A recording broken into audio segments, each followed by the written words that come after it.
Life After the Rams with Colin Gibson.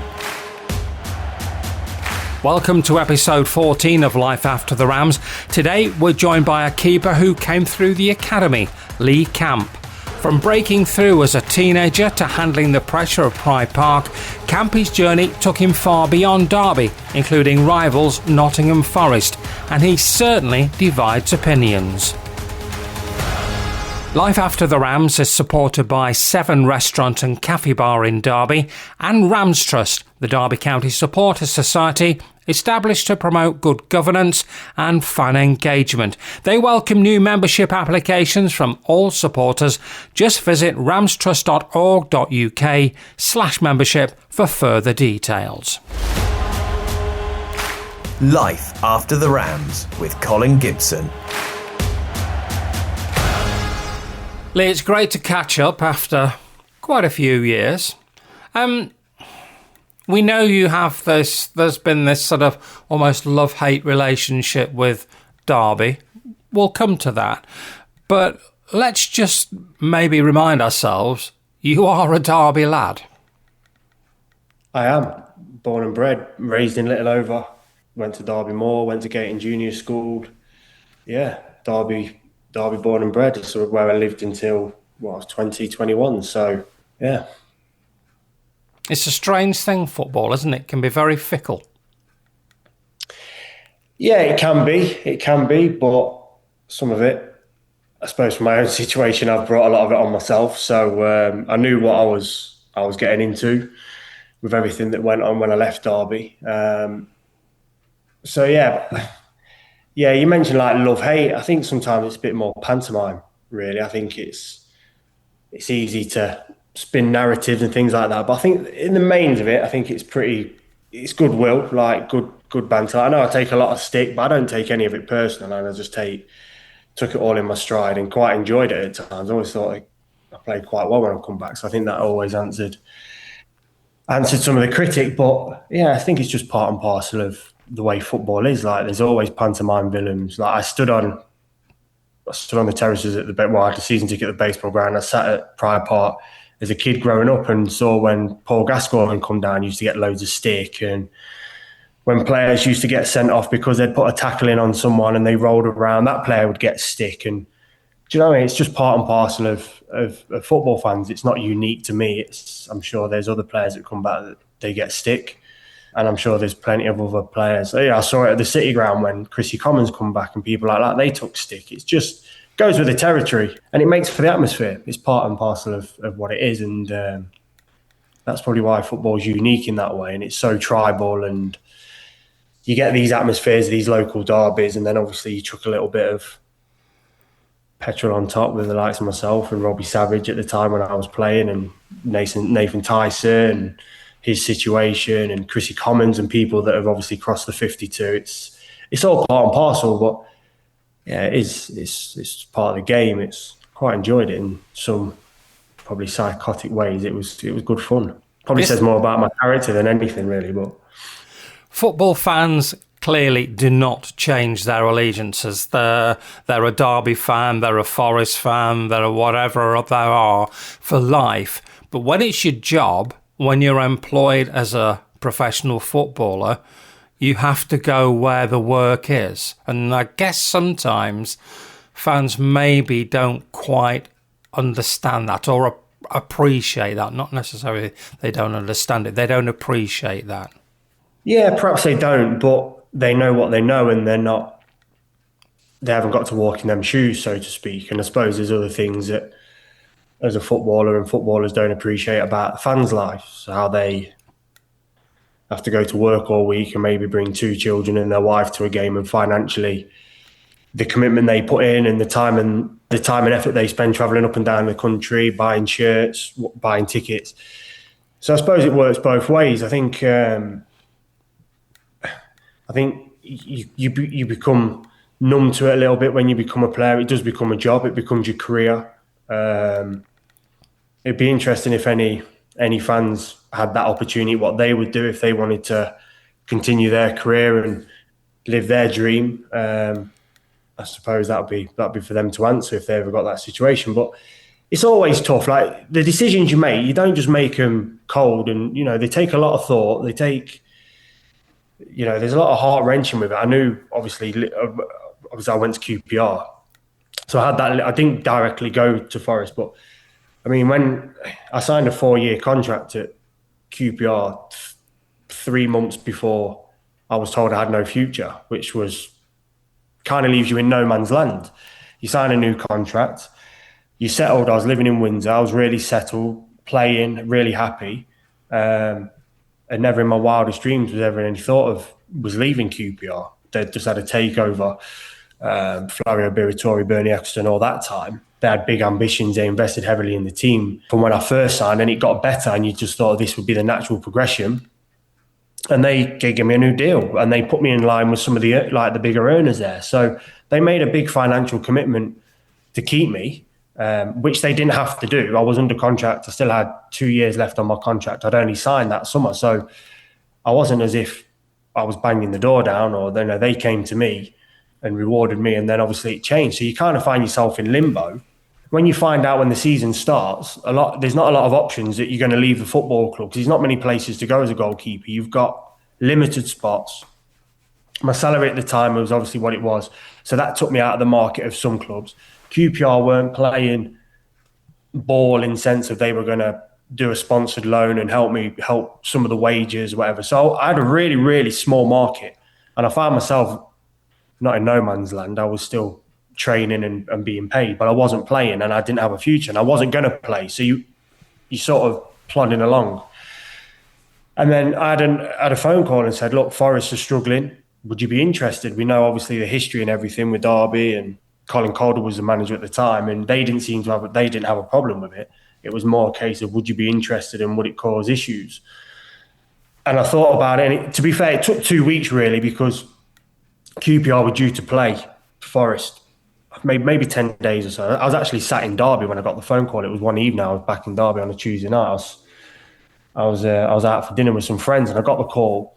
And then we played Forest 10 days later, and then that's when it sort of picked up pace. That night before the game was like, well, after the game, we'll look to do something. And so I'd had a little bit of time to think about it, and a couple of other phone calls back and forth, and spoke to a few. And I was like, well, what do I do? Like, I'm damned if I do, I'm damned if I don't. Because if I sit here and just take the money, you're just a mercenary. But if you don't go out and play, you're not ambitious, you don't want to, and then if you go to Forest, you're going to get all this grief. And I got grief at the Forest end as well. Like, I didn't walk in there with a bed of roses. I was getting it at both ends of the 52. And the story I've told before we played Derby on loan, like outside the City ground, like it was a tough call. And you kind of have to come to a point where that's where you do put that head on it. It is a job. I've got to go. I've got to, you're going to put up with some noise, and you have to accept that. But I've got to go and play, because that was the only opportunity I'd had. And I think that was mid-October. So we're talking sort of 2 months, 8 weeks, 9 weeks, this period of not playing.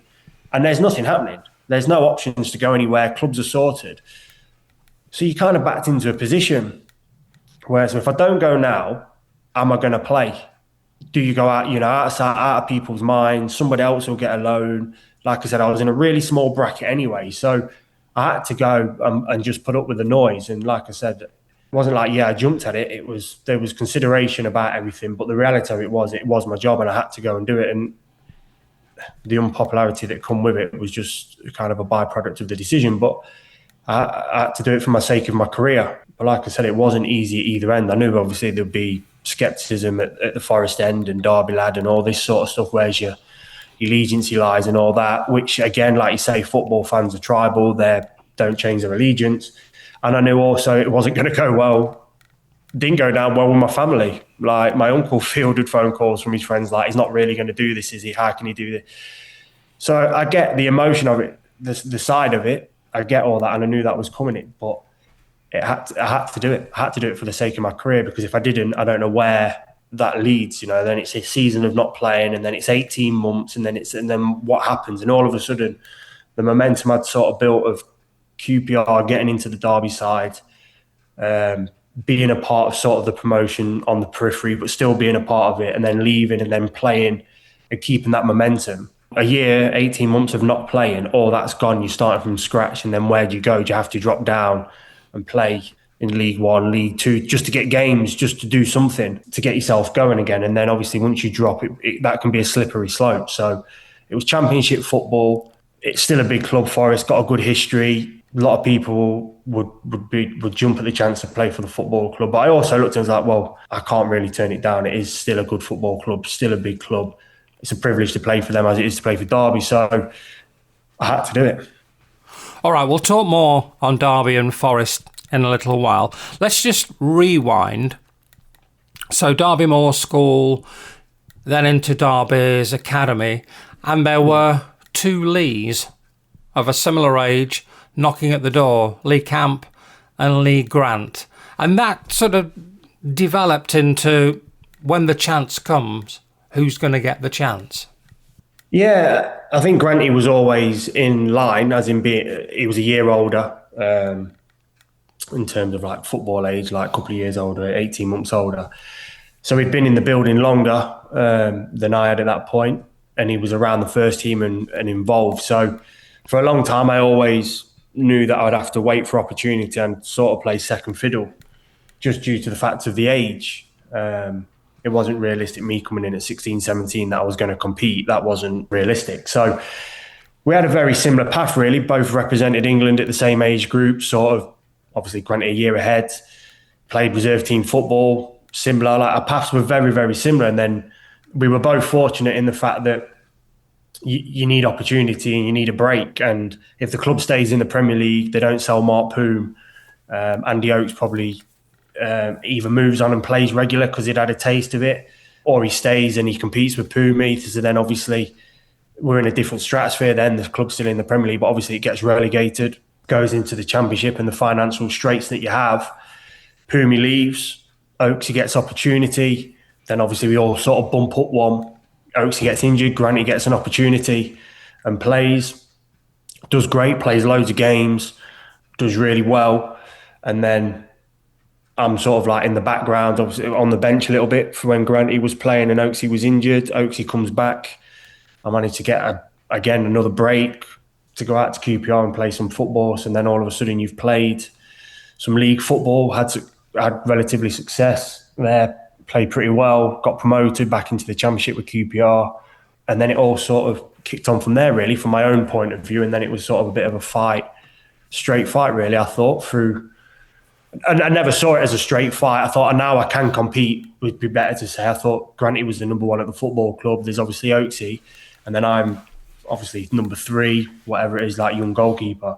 But I thought now I've got a bit of something behind me to actually like put myself in the reckoning, rather than just sort of being a young goalkeeper that's done all right in the reserves. I've been out and played league football, proved myself, and QPR tried to sign me that summer, which again, I think obviously helped me, because if they don't sell me, they've then got to do something with me. So I was kind of a bit of a win-win that he was sell me, I'd go and play at QPR, because if they sell me, obviously they don't see me playing at Derby, which is great. You move on and further your career, and Derby take the money. But they didn't. They wanted to keep me, and Malcolm Webster come in that summer, which was lucky because he took favour to me and thankfully started the next season. So yeah, I never really felt I was overly competing with Granty, because I never felt like I was really in touch until I'd been to QPR. I always felt as if I was, put it this way, when I was on the bench and if Granty would have got injured, I don't think that I would have played. I don't think George at the time and the way the club would have gone long term and gone, right, well, we'll play Campy and we'll give him 10, 12, whatever it might needed. It might have been, we might need him for a game, but then I think they go and get a lone goalkeeper in.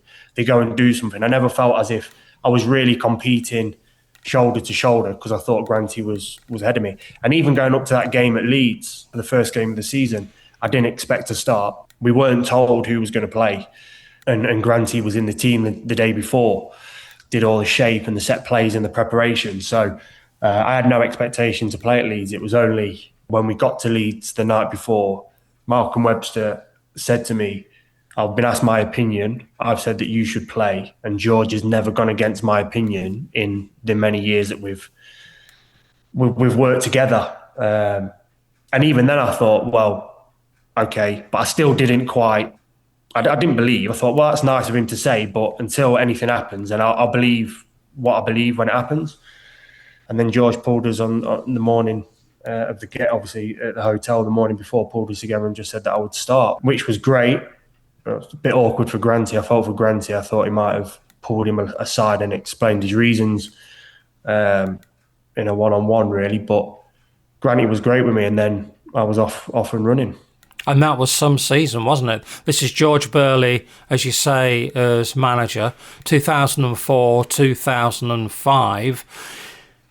The likes of Rajak come in, Idiarkuth is in there, Morton Bishgard, and so on. And you had a real run and got to the playoffs. Completely out of the blue. Nobody expected that. Bearing in mind the previous season had been about trying to retain second stream status. Yeah, I think we surprised ourselves. I don't think we started particularly great. I think, like I say, Lou players come in, Greg come in, and Ego come in. Tommy Smith had come in as well, was a big signing for us. Morton has come in. I think it took a little bit of time just to figure out where all the pieces go. We had a couple of decent results, a couple of indifferent results, but I think I can't speak for what the perception was on the outside because I can't really remember. But I think the feeling on the inside was that actually we're onto a little bit of someone here. We've got a nice blend of youth because it was Marcus Tugge, Adam Boulder, myself, Richard Jackson. Still relatively young players, although they'd played a bit of football, still had that youthful side. But we also had some good experience. Michael Johnson, Pablo Mills as well as another one, obviously, was playing regularly. Tom Huddleston had a year at that time, Lee Holmes. So it was quite youthful, but you had Tommy Smith, who was probably sort of 25, 26, had played a lot of football at that point, played in rugby. Morton had come in as an international. Inigo was a complete unknown, but just come in and blew everybody away. Greg was an unknown, but was a brilliant centre forward, like everything we needed. Sort of tweaked the formation a bit, went 4-3-3 rather than your traditional 4-4-2, and it allowed Inigo just to sit in front of the back four, and Ian Taylor and Adam Boulder and people to. I mean, Ian Taylor, he was at the end of his career, was great, but he was like a 21-year-old. He was unbelievable, his energy and his up and down the pitch. And we had such a nice blend. And I think with that experience we had and that sort of naivety of youth, it all blended really well. And the senior pros were fantastic. Michael Johnson, Ian Taylor, brilliant characters to have about the place that kind of kept us all in check. And we found the 4-3-3, the way we played, sort of Tommy off the left, Morton off the right, or in behind the front man, sort of tweaked it with a number 10 or however we did it, but it worked. It worked, and we got on a good run. And then with people like Greg and Tommy Smith, you'd always got a chance of scoring a goal and creating chances, and Inigo would pull something out of the bag when you needed it. He'd whip a free kick in from somewhere, and I think we had a relatively decent defensive record as well. We weren't overly. We sort of set up a little bit defensive, but we were quite offensive. So we did concede a few goals, but I think overall we got onto something. And probably the story of my career when it comes to playoffs, we probably just run out of steam a little bit, probably because of the size of the squad. The likes of Inigo and Gregos had got injuries by this time as well, and as you say, they were key, weren't they, to that success? Yeah, they were, because they were unknown quantities, so people didn't really know what to do with it. And it was still a little bit 4-4-2, blood and thunder. We'll go to war and see who comes out on top. But we had something a little bit different. Like centre-halves weren't used to playing against one striker. They were used to playing against two strikers. So all of a sudden you had Gregor sort of standing in the middle of the pitch and they're going, right, who marks him? And then centre-halves are a bit redundant and you've got an extra man in midfield at the time, and who marks an ego? And we caused problems in that sense. But yeah, we did. We had a couple of injuries. A few players were running on empty and running with. I think Inigo I think he played the semi-final with a groin strain, basically. He shouldn't have never played, but he played. Greg might have been struggling with something. And obviously it's a long season. A lot of the players played the vast majority of the minutes. But we came up against, obviously, Billy Davis's Preston, which was a bit of a formidable team at the time. I know they didn't quite make it over the line, but They was a tough team. They was a team of senior players who just knew how to get the job done, and they did. They come to Pride Park, and they sort of nullified his second leg, really. Like they killed the game off. Although if the penalty goes in with 10 minutes to go, it might be a different game. You chuck everything at them, but no, they was a good side. They was a good side, and I mean they got beat by West Ham that year, who went on a hell of a run after Christmas. So to be in that mix, I think was phenomenal for what the group we had, where the club had been. The issues, obviously, the club was still facing off the pitch, that all plays a part. And with a young side as well, with a lot of talent that had come through, homegrown through the academy, it'd been amazing to get promoted that year. I think it'd have been a hell of a story with, especially what the players involved, like say with the academy boys, the young players. And then obviously for the senior players, because they really carried it at parts of the season, they really carried us through their experience. But as you said, this is Derby, and behind the scenes, things aren't great. There's Jeremy Keith, who's the chief executive, who was severely disliked, shall we say, by Derby supporters. And there's Murdo Mackay, who's an interesting character. And Murdo's presence eventually meant that George Burley said to the owners, look, either he goes or I go. And they said, oh, yeah, we'll sort it out. Of course, it being Derby, they didn't. And George is the one that goes. And suddenly you've gone from George Burley, who was an interesting character, but it was an experienced guy, to this rookie manager, Phil Brown, coming in. Yeah, I think George leaving rocked everybody, really, because I think he was onto something. And I think the way he had George for a fullback, it's amazing. As a fullback and someone who obviously had a great career as a defender, was so attack-minded. He was all about football and attacking, and I think he'd rather win 5-4 than win 1-0. Do you know what I mean? I don't think I just touched on maybe more of a defensive side and focus on the offensive, because we knew we'd always score goals.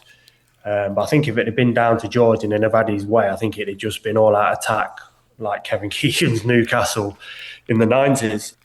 Yeah, and then obviously Phil Brown comes in, who is more a pragmatic coach, coming off the back of the Bolton success of being assistant manager to Sam Allardyce, and basically brought in the same philosophy where it was a lot more defensive, a lot more about structure, a lot more about percentage.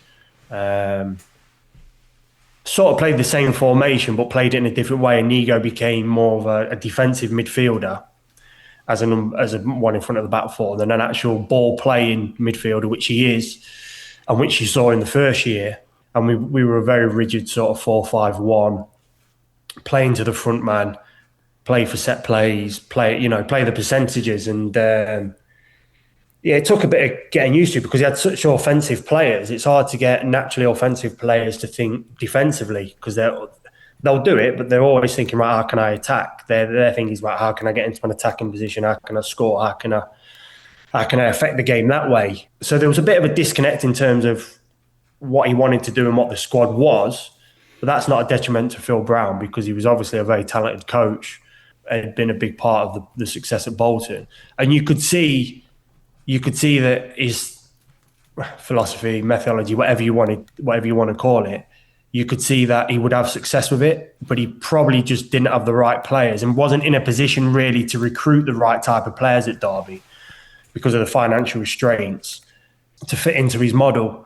And then in Phil's defence, if you see when he goes to Hull, where he's probably got a group of players that fit that kind of philosophy and that way of doing it, he has great success and gets promoted. So it's not a knock on Phil by any means. It's probably just that it was a bit oil and water, that what he wanted to do and the way he wanted to do it, he probably wasn't able to bring in the type of player or turn over the squad that he needed to put the round pegs in round holes, so to speak. And maybe he was sold that he could. Maybe he thought he had more opportunity to do that. Perhaps he wouldn't take the job if he knew what would lie ahead. And then obviously, I think he lasted until, was it January, February time when he left. He just, in his defence, what he was doing was right. He just couldn't get it going. He just couldn't get the players, couldn't get the right players in the right spots to get it. And a couple of the loan players that he brought in, I thought let him down. Like I thought they were not necessarily poor signings. I thought they were poor characters, and I thought they let him down. I thought he was bringing them in to change his way, get his stamp on it, because he'd worked with him before and he had they understood what he was doing. I thought they were there for their own agendas, just to play some football and then move on again. I don't think they helped him at all, and I think they let him down. Like in the bigger picture, when he needed him, I think they let him down. Transfer deadline day in August, everybody thought, right, okay, breathe a sigh of relief, got away with it. But actually, the Premier League window was later in the day. Again, perhaps unknown to Derby supporters, the problems with the bank are really starting now to come to the fore, and the bank say to the owners, you have to raise, I think it was £1 million. However you do it, you've got to raise £1 million. So it was, okay, how do we do that? Well, the obvious way is that you sell a player. And I think you were one of the players under consideration to be sold possibly to Fulham to raise some money. In the end, Phil Brown loses his leading goal scorer, Grzegorz Rajak, and has that linchpin, that focal point of the side, gone. And as you say, you just wonder maybe if he knew what he was getting into with the troubles that were ahead. Yeah, I think so. And I think that's probably a common denominator throughout football. I think a lot of managers take a job on what they're told and probably what they know, and then actually when you walk in the door and the ink's dry, it's a different proposition. I think around that's where I think you can feel for Phil in that sense. If you look at the way Grzegorz played, big target man, we used him the year before, even though we played attacking football, we tried to play attacking football. You always had a great outlet that you could go into to Greg, and he would flick it on. He had this knack of like getting really low and flicking it. So if you drilled it into him, he could either get hold of it or flick it on, like I said. So he was almost like the perfect number 9 before sort of number 9s became just a number 9. It was always big man, little man, and that sort of thing. And Greg had a bit of everything. He could play with his feet. Physically, he could do it. He could head it. He could hold it up. So he was perfect for the way Phil wanted to play, because everything went into him. People running off him, setting people, getting the ball wide. So to lose him, and in this sense alone, it's a nightmare, because he's your top goal scorer, he's your focal point. But if you take anybody's goals out of their team, they're always going to struggle if you can't replace them.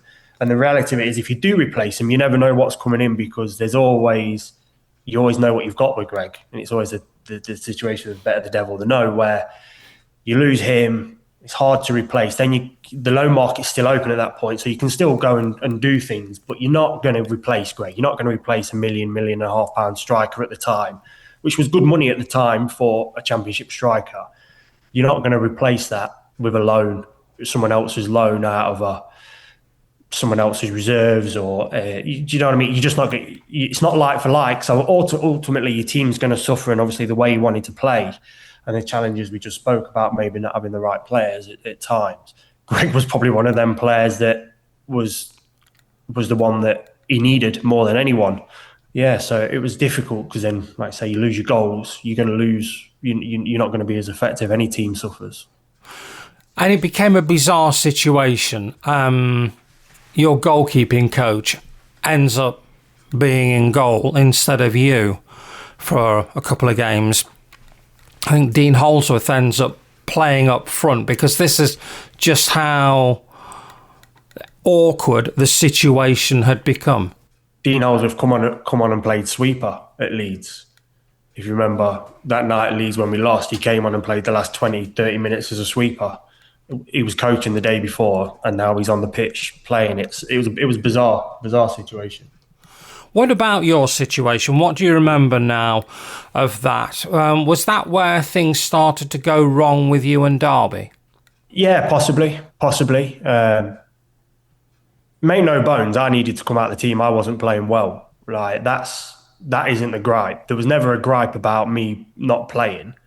I was struggling. I hadn't started the season particularly well. I'd made mistakes.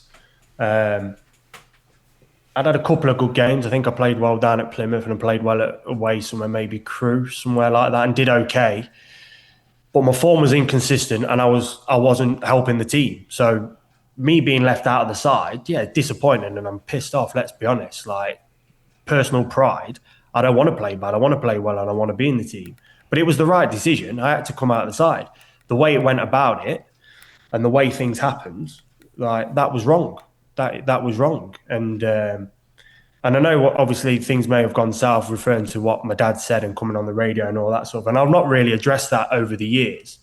And there's probably regrets on my dad's part of doing it. And I think he's publicly said that. He made his apologies at the time. But the reality, make no bones about what my dad said was the truth. Like, that is absolutely factually correct. Whether people like it or people don't like it, maybe he shouldn't have come on in a public forum and said what he said, and it should have been kept in house. We can argue that till the cows come home, and there's probably some validity in that they're correct. But the reality of it's what my dad said was 100% spot on, and that's the thing that hurt people behind the doors, because there were people playing games and up to no goods, and they got called out for their bullshit, and they didn't like that because they never came back with anything. They could have gone after. They could have done anything. They could have gone legal with my dad. But what my dad said, and made no bones, Colin, and you know this, it was 100% correct. Kevin Poole should not be playing in goal for Derby County. Lee Grant should have been playing in goal for Derby County. Whatever anybody says, whether Granty was injured, Granty had an injury. Granty was due to train that morning. He was fit and he was training and he was up to speed and ready to play. I should have been left out of the side 100% because my performances wasn't good enough. But Lee Grant should have played in goal for Derby County, not the goalkeeping coach, not someone who is there to coach you and make you better. And not me, Lee Grant as well. And there's other goalkeepers, Liam Richardson in the building at the time. Ross Atkins was a young goalkeeper. There's other goalkeepers in the building. There's a conflict of interest. And I know now, being on the coaching side, granted, I'm not a goalkeeping coach. I know now you can't have coaches coaching players who are now still actively looking to play football with them. There's a conflict of interest. You'll never change my opinion on this. And they knew what they were doing, and they was up to no good. Kevin Poole should never have played in goal for Derby County. I don't care what people say. I don't care how this sounds. Lee Grant should have played in goal. He was the one who should have been there because he was a goalkeeper. Kevin Poole's a goalkeeping coach. Why is he stepping in? If I'm not going to play and they don't want Granty to play, you go and get a lone goalkeeper. You go and bring somebody else in. You give one of the younger boys an opportunity. It made no sense to me because it was only a bridge. It was a gap. Paulie was never going to be able to play any more than 4, 5, 6, 7 games, whatever he played. And point proven. Point was proven. It was there in the pudding. So it probably was a down point because obviously it doesn't look good and it comes across in a certain way, which I've had to carry that baggage afterwards. But like I say, make no bones about it. It was right what he said. It was true. Maybe probably the wrong forum, maybe the wrong place to do it. But, apologies was made. My dad apologised to Kevin Poole and he apologised to Phil Brown for the situation. But he didn't apologise for what he said because they knew and he knew and everybody in that building knew what he said was right. In spite of what happened, you played 41 games that season. There was the change. There was survival, just. Terry Wesley kept Derby in the Championship. And we've mentioned him once already, Billy Davis. In he came. And again, the 06-07 season, you start the season. And then, out of the blue, in comes another keeper. Just give us your memories of that time. I was interested, actually, what was going to happen because I knew lads at Preston. And obviously you speak, don't you? You speak all the time. So you kind of knew what Billy was like. You listen to what they tell you and things. And you go, oh, okay, training's like that. Interesting, he's like this. And obviously he's got a bit of a public perception. And you see the interviews, which kind of can take either way, a bit of salt, or you can really buy into it. And then obviously we start pre-season. And after about 10 days, I remember saying to my cousins, like, you should get a bet on that Derby get promoted this year. And they were like, why? I went, no, this guy's a bit different. Like, this guy's got something about him. Like, there's an intensity and something about him and a detail that's like different. I said, he'll get the team playing in a certain way, which will probably look a bit more like George Burley, a little bit more attacking, a bit more freedom.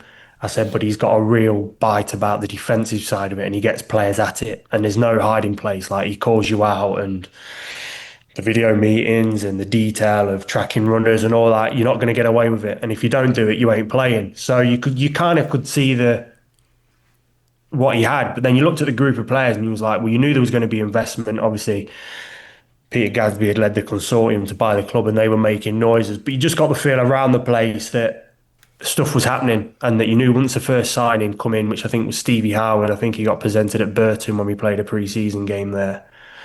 That was obviously sort of sign of intent, and then players came in and the squad started to take shape. But you know football, like there's whispers. I'd heard the year before Phil had been sacked that they were talking to Scotty Carson about bringing Scott Carson in on loan from Liverpool. So you hear these whispers and people can't wait to ring and tell you that this is happening. So I knew that there was feelers out for a goalkeeper. I think the position as well from the football club, where you look at it, you probably couldn't keep two young goalkeepers like Granty and myself, who very similar. Obviously, at this point, we're both England under 21 internationals. Like, there probably wasn't space for both of us. Obviously, I'd had my difficulties, so there was always that bit of baggage. So it was again really like who's going to start the season, and obviously I played the first one. Granty played the second one. I think it was away at Stoke. I think Granty played it and then Byes came in later on in the week and played at Hull. So, but you kind of knew something was going to happen, that they're either going to bring somebody else in probably to play, or they was going to bring in a senior goalkeeper, probably someone obviously older than Byes. I know Byes is a bit older than Granty and myself, but I mean, probably someone in their 30s, maybe 32, 33 would be like an older head. Maybe like a Carlo Nash who was playing for Billy at Preston, because that was another one that I'd heard that Billy was interested in bringing Carlo in. So that would obviously mean that one of us would move on, and obviously Byes coming in, then it became sort of tuition. So it was a bit of a race then really, because it was kind of like, me and Granit was in the same position. He's like, we're happy for you to stay and support, but if you want to go, you can go. So it was kind of like, it was a bit of a race who could get out first. And I obviously ended up going to Norwich for three and a half months. But yeah, I think from that point of view, I always knew my days were numbered, obviously with the baggage of the season before, and the club needed a fresh start. It wasn't just that baggage, it had been obviously the hangover from being relegated. I think that was 3 years, was it? 3 years now back in the champ takeover. It was a fresh start. It was a fire that he didn't need to deal with. And looking at it from a manager's view, coach's point of view, like, I wasn't that great a goalkeeper that you could put up with that nonsense and that noise. Like, I was disposable. You could get rid of me and bring in another goalkeeper who could do just as good or a better job. So, and you'd have the fans on side and you relieve that headache. So it makes perfect sense from like me probably playing the first game, because maybe I finished the season before. I don't know. You'd have to speak to Billy why he picked me for the start of the season, but I always knew it was always a short term thing.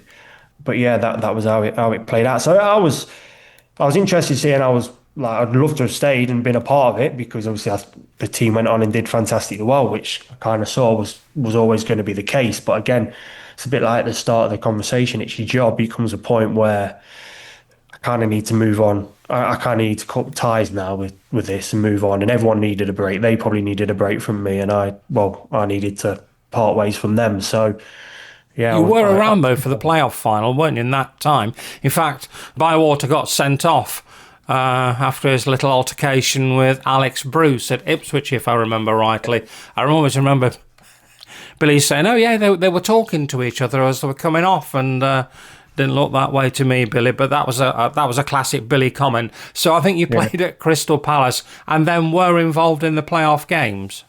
Yeah, so I went down to Norwich and then came back at Christmas, and then again, sort of a bit like I found myself at QPR. It was a bit no man's land because I wasn't playing, I was just training. And I'd had a couple of things come up over Christmas, actually. I remember, I don't know if it was Christmas Eve or maybe it might have been Christmas Day, about Gillingham needed a goalkeeper. Did I fancy going down to Gillingham? And I didn't really fancy that. And I thought, well, the window's just about to open.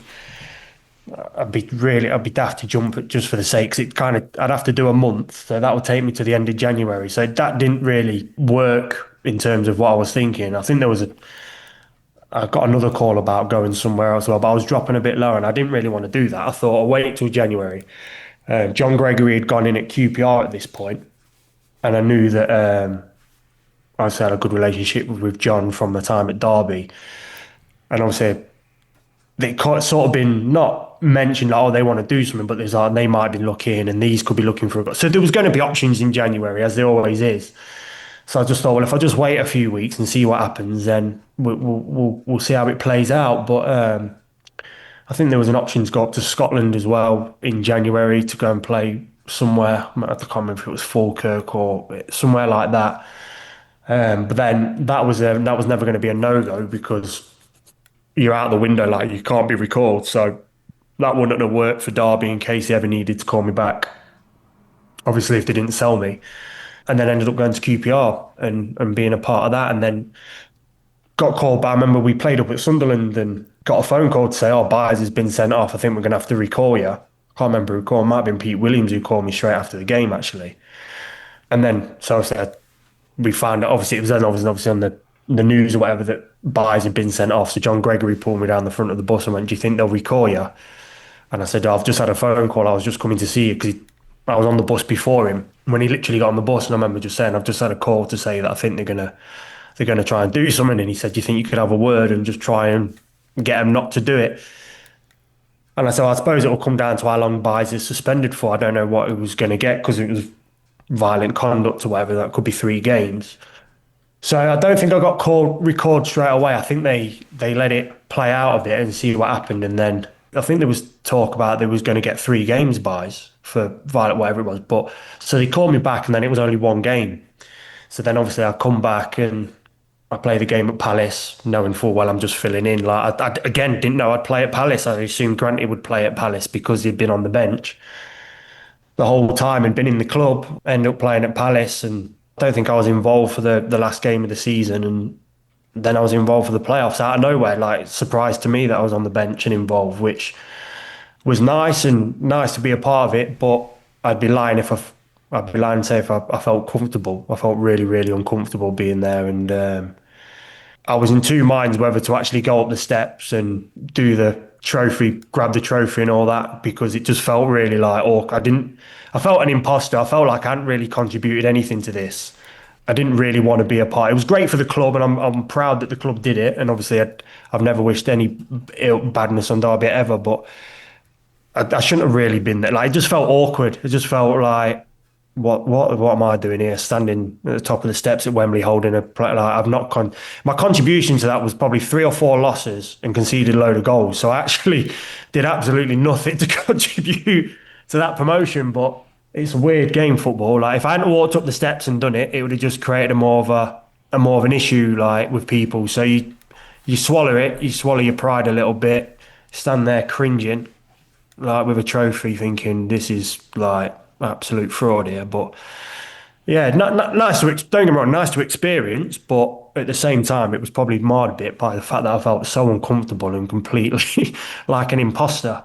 But no, I've still got the medal, and that it still hangs proud, and probably get my head out of my arse a little bit and think about like it was special to be involved in. But pretty honest, that's how I felt at the time, and I'm just glad I didn't have to come on, because if I'd had to come on, that would have been, if it had screwed up and we hadn't gone up, my God, God knows where I'd have gone. So QPR, eventually it does happen, and then from QPR to Forest, where you played the lion's part of your career under some different managers, but in comes Billy Davies again, and it looked, to all intents and purposes, I certainly remember 2 seasons where I thought Forest are going to go up this season. There was a game at the City Ground. I don't know if you played in it. Derby lost 5-2 and they were torn apart. And then about a month later, Forest won 1-0 at Pride Park. And Forest winning at Pride Park was a real rarity. But Forest was so light years ahead of Derby. And I remember upsetting Nigel Clough after the game by saying, sometimes you just have to take your hat off, Nigel. Forest was so much better than you today, and he didn't like that at all. And I thought, yeah, they're going to do it this season. And it never quite happened. But there were some games between the 2 clubs along the way. You remember the Stuart Atwell one? I think it was maybe his first game in charge. That was the game I was on loan. Yeah, been reminded to me a few times. Yeah, but that was only my fourth game on loan, and I hadn't really looked at the fixtures. I'd only looked at the first couple fixtures, and was like, right, we're going to do it. I think my first game was Ipswich on a Tuesday night, and then might have played on the Saturday again at home. So like the first two games at home, or whatever it was, and then when I signed, I looked through the fixtures in the manager's office, and I was like, oh, here we go, like fourth game Derby away on the telly, like just what I need. But yeah, thankfully Stuart Atwell sort of stole the limelight that day, which was great because I managed to get out of it a bit scot-free. You save a penalty? Mad game. Yeah, so Lewis McGugan got sent off, penalty, handball, which I'm not sure if it was a penalty, but I think Derby could have had a penalty before, if I remember. I might be wrong, but I thought there was an incident before that was probably more a penalty than the penalty. But anyway, penalty saved, corner, header save, and then Miles scores from the next corner and he disallows it. And it's like, still to this day, don't understand how it was disallowed. I mean, it looks a perfectly good header to me. It's a great header, in fact, actually, from Miles. And a good enough header to win any game, like. But yeah, Lady Luck was on our side. That we got a massive slice of luck because he saw something. He saw something somewhere, which I think 30,000 people in the stadium, 20 players on the pitch, and everybody else didn't, watching at home. So yeah, luck fell on our side that day, thankfully, and we got out with a point in the end, which at the time was a massive point because we were struggling. Well, Forest was struggling as a club. I think they were rock bottom of the table, so it was a big point at that time. There's the famous game from a Derby point of view at the City Ground. 10 men, goalkeeper sent off, Frank Fielding sent off in the opening minute and so on. And Forest go ahead, and then your Northern Ireland international teammate nicked one in your near post, didn't he? I get a bit of stick off the family for that one at the near post, but there was a little bit of a deflection. But yeah, we threw it away. Like, we should have. I think that was the mentality of the club at the time. Like, we were fragile. Steve McLaren was manager. If Billy would have been manager, he'd have smelt blood that day, and we'd have gone like after the throats and tried to put the game to bed within the next 10, 15 minutes. And but the way the team was, the team wasn't the same. It didn't have the same legs, didn't have the same energy, which Derby had. Byes and Wardy and Jeff Hendrick, people like that, like good players, like good energy to get up and down the pitch. So although they had 10 men, they had enough energy and enough pace, if played right, that it was going to be hard to play against. But we were in a bad place. We weren't a particularly good Forest side at that point. We'd lost good players. We'd replaced them with good players that were past their best and different type of players where we were young, fast, powerful. Bit like the Byes, like I just touched on there, Byes, Henrik, Hughesy, Wardy, like good players, could get about the pitch, had energy, could go after people, could press, could play. We had the similar, but the year before. So we'd have gone after it, but we weren't in a position where we could go after it. We were more in a where got 1-0 up and it was a bit like, oh my God, we're winning 1-0, what's happening here, kind of thing. And then it's a Derby game and good players, they can hurt you, and they did. Like Byes always forward running, Chrissy, like good players. So even with 10 men, like we weren't in a great spot to. We'd probably have suited better playing against 11 actually, and keeping it 0-0 and letting the game go long. And see what would have happened in the last 10, 15 minutes of the game. But sort of from Derby's point of view, I would imagine they got nothing to lose then. And they did, they come after us, and it was a tough game. Like I say, it'd have been better if it would have been 0-0 and 11 men on the pitch. You played in other derbies. The second City derby, Blues against Villa. Imagine that was fairly tasty. Yeah, I have to say, like the Derby Forest ones are obviously tasty. Don't get me wrong. There's liveliness about that, but I think an inner city derby is a different kettle of fish. The game I played at Villa Park, I played in two.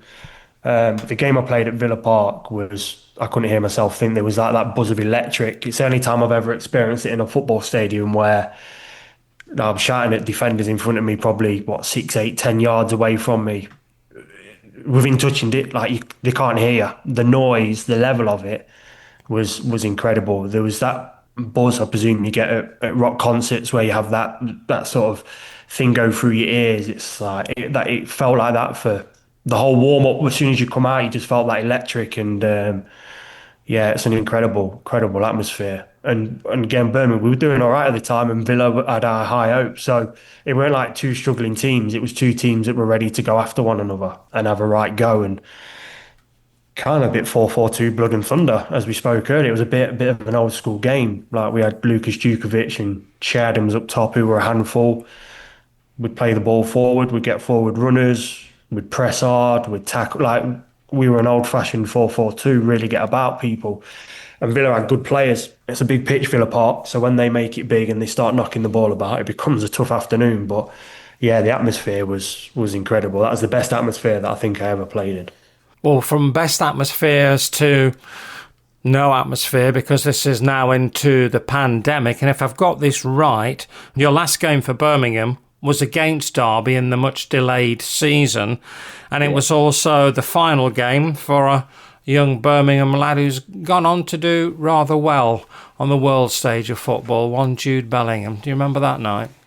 Yeah, I do. I was trying to tap up Shay Given to see if I could get a contract at Derby the next year, but he was having none of it. I couldn't get close to him because of the regulations. But weird time, rubbish football. Like it was rubbish to watch. It was even worse to play in. It had no atmosphere, no oomph about it. The only good thing was I didn't have to have 5,000 fans behind me abusing me for 90 minutes, which was was a bit disappointing, really, because even if they were there, at least it would have had some atmosphere. But no, I remember, I don't think two pretty poor teams. I think either team could have won.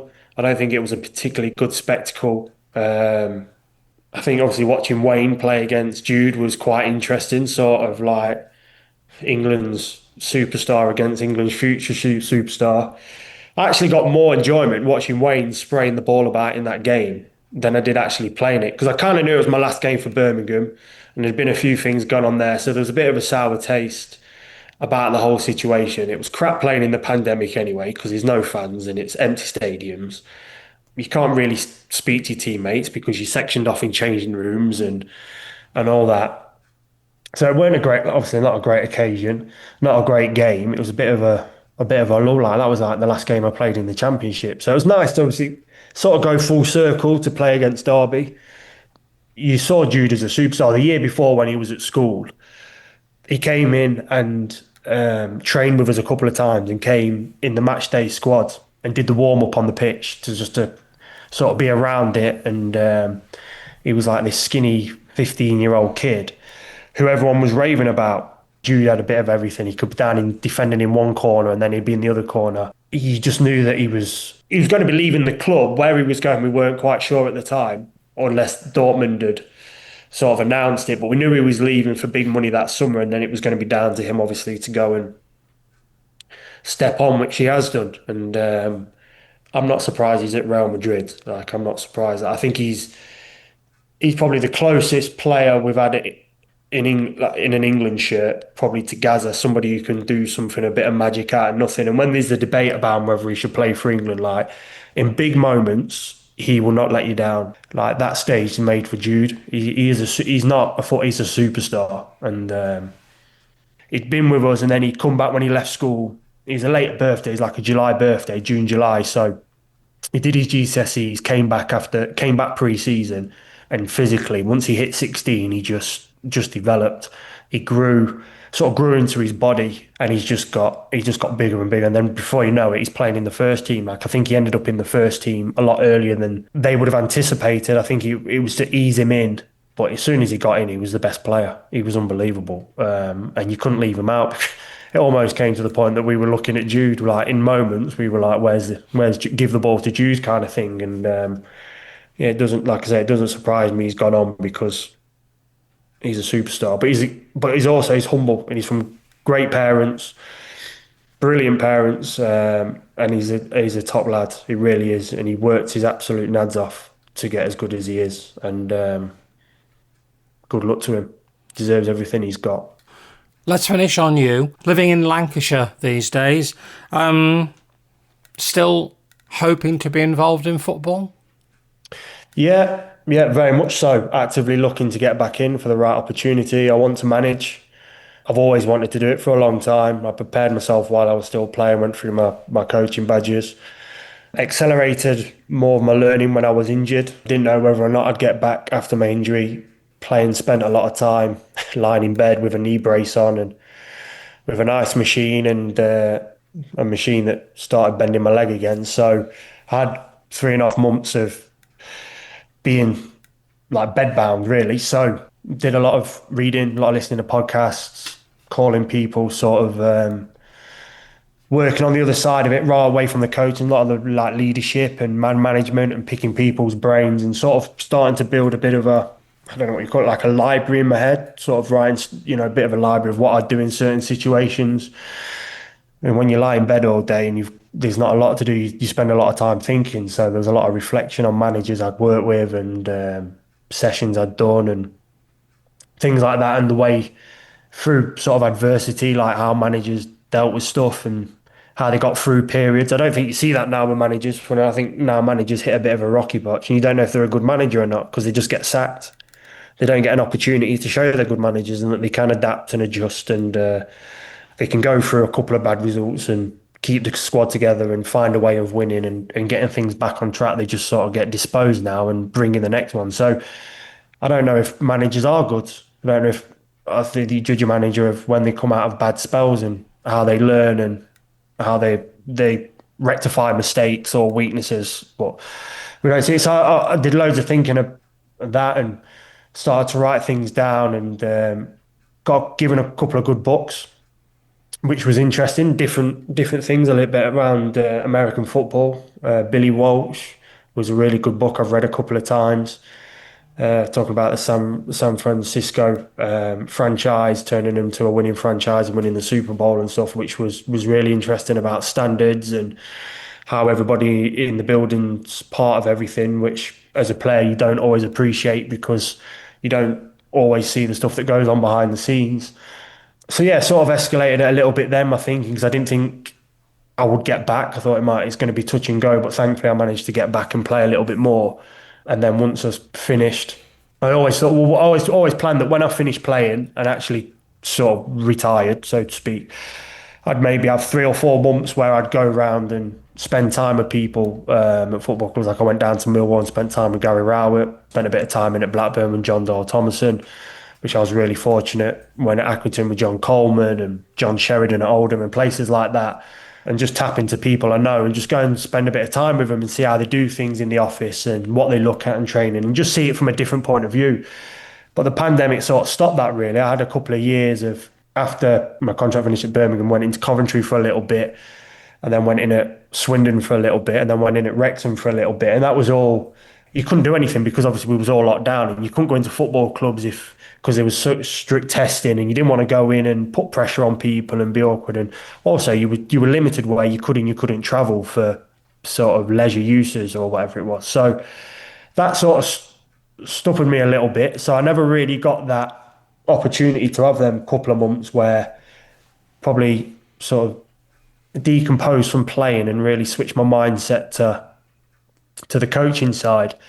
Got doing it a little bit, like I said, went to a few places, but then sort of by 6-7 weeks of doing that, I was in coaching at Oldham with John Sheridan. So I never really got a chance to step away, sort of reinvent myself a little bit, so to speak. But I was in, which was great, and then I was out again, and then I've been in and out a little bit. But now I want to manage and I want to be at first team level. So it's just waiting for the right opportunity and where's my entry level to get a realistic chance that I can affect something and hopefully be successful and progress forward. Campy, thank you. Great to hear those stories. Some good, some bad, but really interesting to hear about the Rams and even those Reds of Nottingham Forest. Now, our next episode is with Jamie Ward. That's out on April the 2nd. If you've missed any of our conversations so far with the likes of Phil Brown, Paul Simpson, Craig Bryson, Roy McFarland or Colin Todd, they're available wherever you get your podcasts. Thanks to the RamsTrust and to 7 Restaurant and Café Bar in Derby for supporting us, located on Derby's Pride Park. 7 is the leading destination for all-day dining, artisan coffee and handcrafted cocktails. With a focus on quality, seasonal ingredients and a welcoming atmosphere, 7 is where the community comes together to relax, connect and celebrate. Life After the Rams is a Backpass production.